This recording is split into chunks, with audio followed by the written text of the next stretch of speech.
Washington nos vamos en directo a Israel, ahí al encuentro del periodista Natalio Steiner, director de Comunidades Plus, que viene realizando una tarea enorme, informativa, en esta guerra tan cruenta que vive Israel contra Hamas, en realidad contra Hamas, contra Hezbollah, contra Irán, contra Qatar. Bueno, uno podría seguir sumando y la verdad es que casi yo le diría es el mensaje de Hanukkah, donde unos pocos luchan contra los muchos para sostener esa, esa dignidad judía en la tierra de Israel. Querido Natalio, las noticias son muchas, diversas y difíciles. 5 nuevos soldados caídos hoy y además de eso toda la operación militar con todas las preguntas que hay dando vuelta, entre otras porque también todos saben y todos conocemos lo que es el dilema sobre los rehenes que están en la franja de Gaza. Todo tuyo, te escuchamos.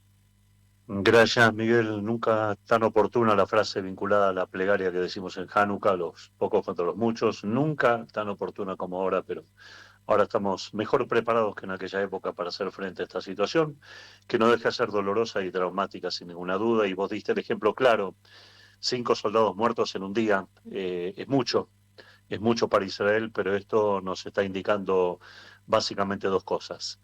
En primer lugar, la intensidad de la resistencia que el Hamas islámico está oponiendo en este momento al avance israelí sobre la zona de Han Yunis, es decir, sobre el sur de la Franja de Gaza, para terminar de rodear a la ciudad, que es la segunda importancia de la Franja de Gaza, y poder cercar definitivamente a los terroristas y de alguna manera asfixiarlos a través de ataques masivos. Esto, por un lado, nos está indicando esta cuestión. Por otro lado, nos está indicando también que Israel pareciera estar falto de tiempo. Es decir, las presiones internacionales, especialmente de Estados Unidos, estarían indicando de que Israel no tiene todo el tiempo del mundo para llevar adelante este operativo. Solamente cuando uno escucha al ministro de Defensa Gallant hablar casi todas las noches en conferencia de prensa, se da cuenta cómo está variando el tono del discurso. Empezó hablando de vamos a seguir hasta el final, no vamos a parar, vamos a terminar con el Hamas islámico, tenemos los objetivos de la guerra, está todo previsto, todo, etcétera. Ahora ya está diciendo que la guerra se va a extender por 2 meses más, que es justamente lo que los norteamericanos le están dando el tiempo a Israel para terminar esta operación. Por eso me parece que Israel está acelerando básicamente la conquista de la Franja de Gaza. Hay mayor movilización de tanques de guerra, naturalmente hay mayor exposición de soldados israelíes en el campo de batalla. Hay un cambio en la estrategia de los terroristas también, que directamente no enfrentan directamente a los soldados israelíes, sino que salen de sus cuevas, pozos, tiran, disparan, se vuelven a escapar, a esconder, y hay que hacer un trabajo muy intenso con la Fuerza Aérea para detectarlos y tratar de disparar lo antes posible, antes de que localicen o disparen contra soldados israelíes. A veces da resultado y a veces no. Debemos decirlo porque es infalible, es imposible contener cada bala en una guerra y saber cuál es su destino, y esto es lo que le ha pasado a estos 5 muchachos en esta ofensiva. Desde el punto de vista, digamos, en lo que tiene que ver con los rehenes, seguimos estando desde la finalización de la tregua en un limbo.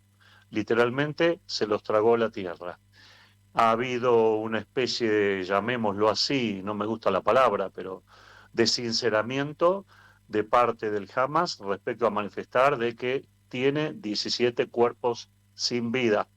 Si a eso le descontamos los 137 rehenes que quedaban hasta la semana pasada, estamos hablando de que podrían estar con vida, y ojalá lo estén, 120 rehenes. Entre ellos, estos dos chiquitos de esta familia Kfir, Vivas, y Ariel Vivas y sus padres, que esperemos estén realmente con vida, así sea. Pero, ¿cómo se determina lo que ha pasado ayer? Perdón por cortar, pero lo que ha pasado ayer acá en Israel ha sido algo surrealista. Ayer ha habido un entierro sin cadáver. Ayer ha habido un entierro sin cuerpo.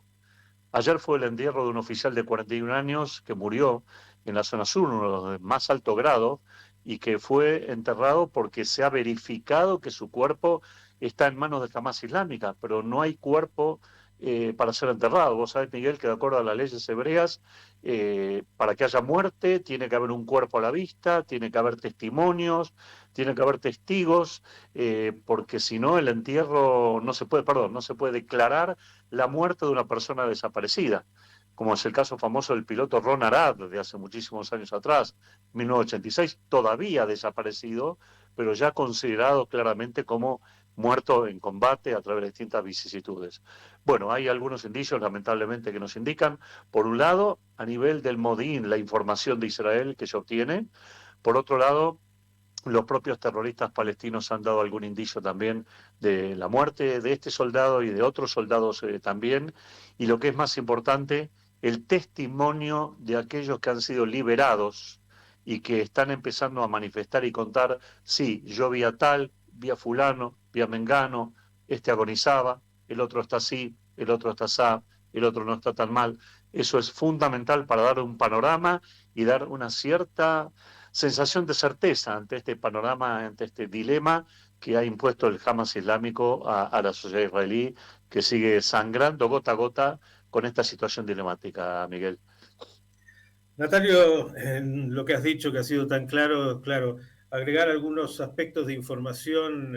Hoy hay una reunión de los familiares de los rehenes que aún se encuentran en la franja de Gaza con el gabinete de guerra en una situación muy dramática, porque como has dicho, después de esa tregua, hoy hay un limbo, no hay información, la Cruz Roja no puede acceder a los rehenes, no hay negociaciones abiertas e incluso se agrega un aspecto operativo que solamente lo quiero comentar, que veremos si finalmente es así o no, que plantearía que el Ejército de Defensa de Israel, que ha encontrado 800 bocas de túneles, Sí, 800 bocas de túneles, sí, lo que hace, lo que ya hablamos de los 500 kilómetros subterráneos, todo lo complejo de esto, que estaría pensando estratégicamente inundar esos túneles con agua de mar para de alguna manera lograr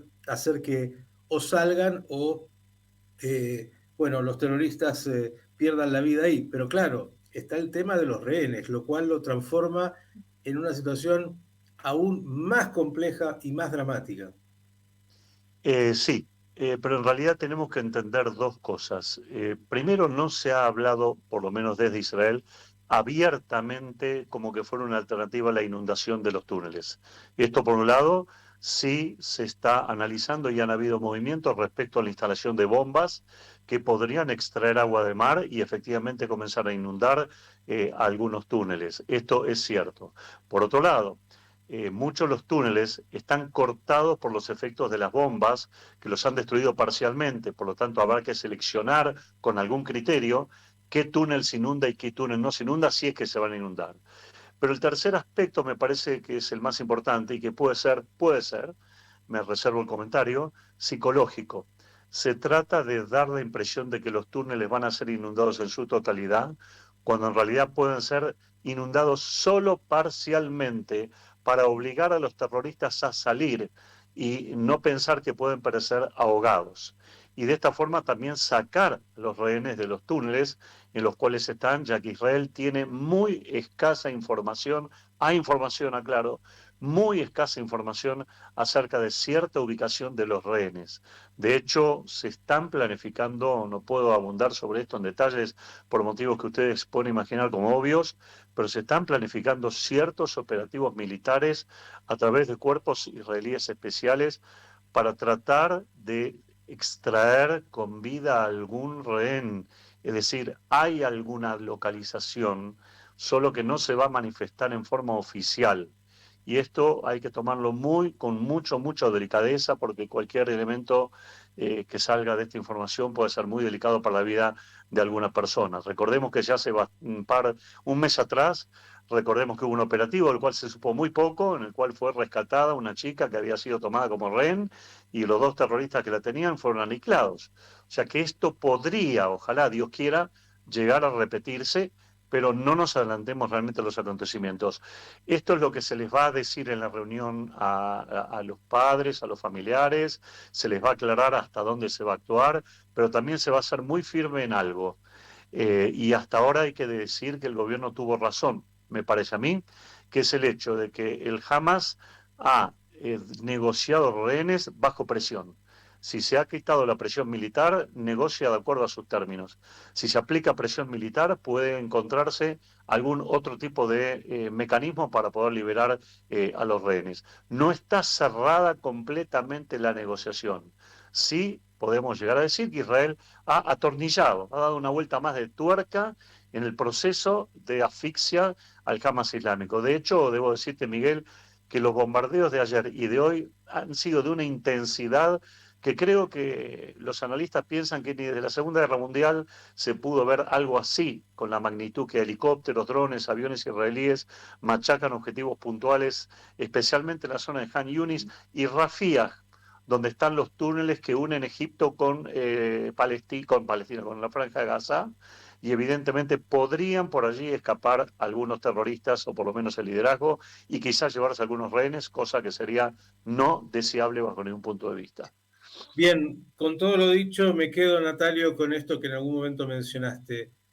El desafío enorme militar que tiene Israel. No se trata aquí de un grupo de improvisados, hablando del Hamas, se trata de un ejército paramilitar muy bien armado, muy sofisticado y con un desafío que incluso a 2 meses casi ya de iniciada esta operación, esta guerra, sigue resistiendo, sigue disparando. Hoy cohetes sobre Beersheba fueron interceptados. Bueno, todo lo que es esta guerra tan dramática que vive Israel. Por un lado, en el frente, ahí, en la franja de Gaza, pero por otro lado, el Ejército de Defensa de Israel también teniendo que operar en el norte. Hoy, sobre el Líbano, operaciones, porque también ahí el Hezbollah y algún grupo nuevo, viste que todos los primos ahí se ponen Sí, sí, apellidos, pero son los mismos exactamente.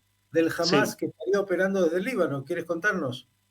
Sí, en realidad vamos a empezar por lo segundo. Digamos, este tema de que se reúnen 10 palestinos y arman un grupo y se ponen un nombre, esto está destinado a diluir responsabilidades del Hezbollah. Es decir, nosotros no fuimos. Acá hay un grupo sectario, ellos son los responsables, búsquenlos a ellos. Es una estrategia hábil del Hezbollah que ya lo ha realizado en otros momentos. Naturalmente en Israel nadie cree en esto, nada en el sur del Líbano se puede hacer sin que pase bajo la mirada del Hezbollah, por el grado de expansión que el grupo terrorista tiene. Ahora, con Hezbollah se hable en dos dimensiones diferentes. Y una se va robusteciendo, por lo menos, no digo que sea una teoría mía, pero que yo la he asumido como propia. Hezbollah no va a entrar en guerra contra Israel. Cada día que pasa es más notable que no va a entrar en guerra. Y me atrevo cada día a ir afirmando más, puedo equivocarme naturalmente, esta presunción. Primero porque Hezbollah ya ha visto la devastación que es la Franja de Gaza y por lo tanto, si no entró hasta ahora, no va a entrar en un momento posterior a defender lo que ya es bastante difícil de defender. Es la primera impresión. La segunda es que comienza a aparecer en el horizonte una mediación francesa o un intento de Francia a pedido de Israel para tratar de que Hezbollah cumpla la resolución 1701, que le permitiría volver a los límites del río Litani, allí de los años 2006, perdón, de la Segunda Guerra del Líbano, y de esta manera tratar de salir del conflicto de una manera elegante y no muy dañado, no muy golpeado.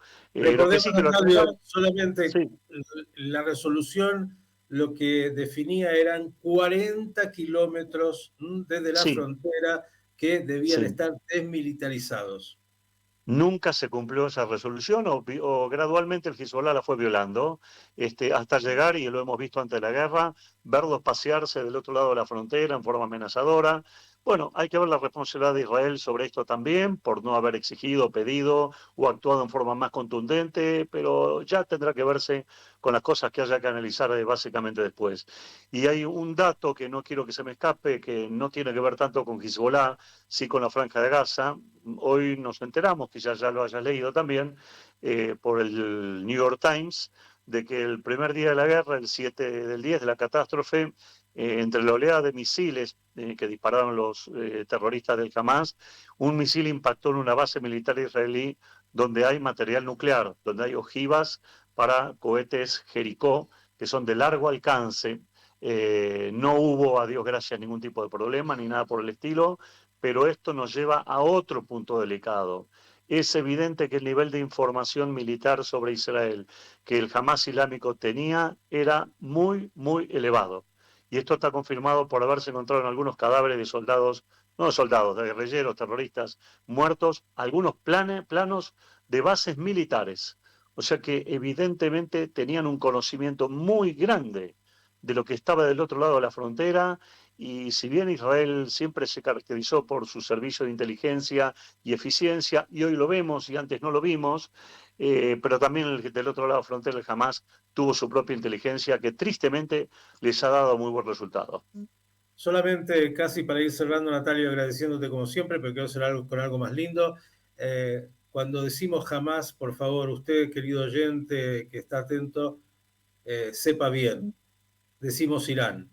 Es decir, cuando se habla Sí, de la sofisticación de Irán, de la operación del Hamas, estamos hablando de lo que Irán viene hace mucho haciendo justamente para esta guerra. Natalio, algo más lindo, a pesar de todo, a sí. pesar de la guerra en Israel, seguro que están preparándose para esta festividad de Hanukkah, que tanto tiene que ver, como decíamos en el inicio, incluso con este momento tan dramático que vive Israel. Sí, sí, hay grandes preparativos. Acá, más allá de que el país esté viviendo en guerra, esta festividad no va a ser ni anulada ni opacada de ninguna manera. Ya en el Cótel La Maravilla se ha instalado en el día de ayer la Januquía gigante que se suele hacer, el encendido, llamémoslo oficial, para Pirsú Manés, la difusión del milagro. También se han visto, por lo menos a mí me ha conmovido mucho verlo, algunas Januquiot de Chabad en la Franja de Gaza, que se están instalando para que los soldados que no estén obviamente en peligro directamente en el campo de batalla puedan encender una Hanukkah y gozar un momento de luminosidad espiritual entre tanta oscuridad y miserabilidad del terrorismo.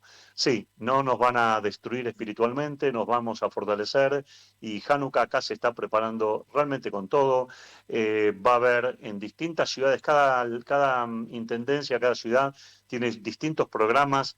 Va a haber de conciertos musicales, encendidos de velas, festivales de Hasanim, festivales de música, klezmer popular, israelí, bailes, obras de teatro, un montón de actividades, pero un sinfín de actividades, no te lo podría llegar a definir para chicos, un sinfín de actividades, aún a pesar de todo este clima, que nos quieran envenenar, pero el espíritu está alto, está fuerte y se va a seguir adelante, Miguel.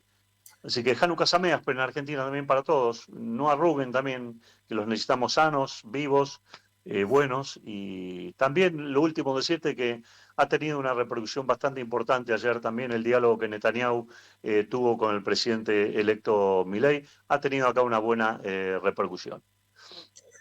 Más que nunca, Hanukkah Sameach, querido Natalio, agradecerte por tu tarea permanente para informar minuto a minuto de todas las novedades de lo que pasa en Israel, y esperemos que esta festividad de las luminarias traiga luz, milagros y que Amén. nuevamente nuestro pueblo se imponga a los desafíos. Un gran abrazo y hasta la próxima.